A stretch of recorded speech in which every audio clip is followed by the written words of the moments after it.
you remember the Eastern Rising of 1916 and the execution? Well, public opinion is turning against the British Crown and her deceptions. They tried to impose conscription by law, but Ireland's opposition and backlash no one foresaw. It galvanised support for Irish separatism and united our people with shared patriotism. Then came the general election of December 1918, where women voted for the first time. What a scene. Sure, did you know? The first woman elected to the House of Commons was Constance Margaret, but by the time of Kay Dála, wasn't she imprisoned by the British? Sinn Féin won 73 of 105 Irish seats in Westminster and swore never to sit amongst our foreign oppressors. 100 years ago, 27 shocked the Dála at Mansion House, Dublin, and answered the role of our first Dála Éireann. Like Constance Markievicz, the remaining members were Os Láthir, Fé Glas Ag Gahalah, imprisoned by the foreigner. Eamon de Valera, Áthar Griffiths, Terence McSweeney, Austin Stack, all arrested the previous year of the so-called German attack. The legend Michael Collins and Harry Boland had set sail on a mission to rescue Dev from Lincoln jail. The first Dáil was conducted through Gaeilge, and he the deputies elected their speaker, but Cathal Brua.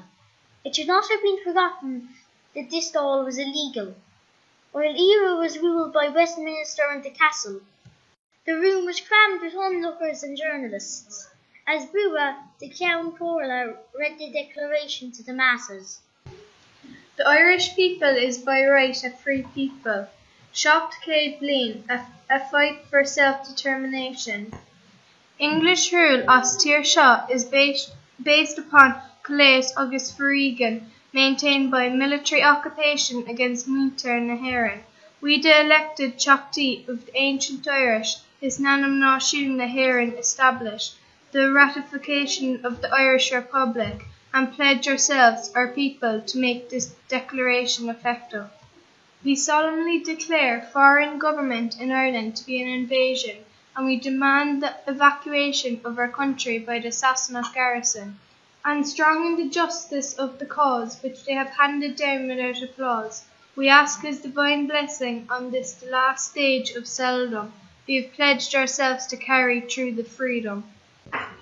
This was the closest the Irish Republic came to declaring war. Military action from then on was to remove the invader. They then read the message to the free nations of the world, calling on them to recognize the infant republic which was about to unfold. Having proclaimed her national independence, Náisiún na hÉireann, I Bríomh Cathaoir na Tír calls upon every free nation to support the republic by recognizing its national status and its vindication. Next, they read a democratic program, a declaration of economic and social principles for every man and woman. It shall be the republic's first duty, the physical, mental, spiritual well-being of the laity, to secure that no child shall suffer hunger, now unfruit from lack of food, clothing, or shelter. The means and facilities shall be provided as citizens of a free and Gaelic Ireland. On the same day as the Dáil's first meeting, some gelignite explosives to our IC men were escorting, and little did they know that the 3rd Brigade lay waiting. We planned to open hostilities against the Crown forces. Seeing around, we become despondent and restless. We're frustrated with the attitude of HQ and visionary. The movement will go seed unless we set the pace in Tipperary. Hands up, bang, bang!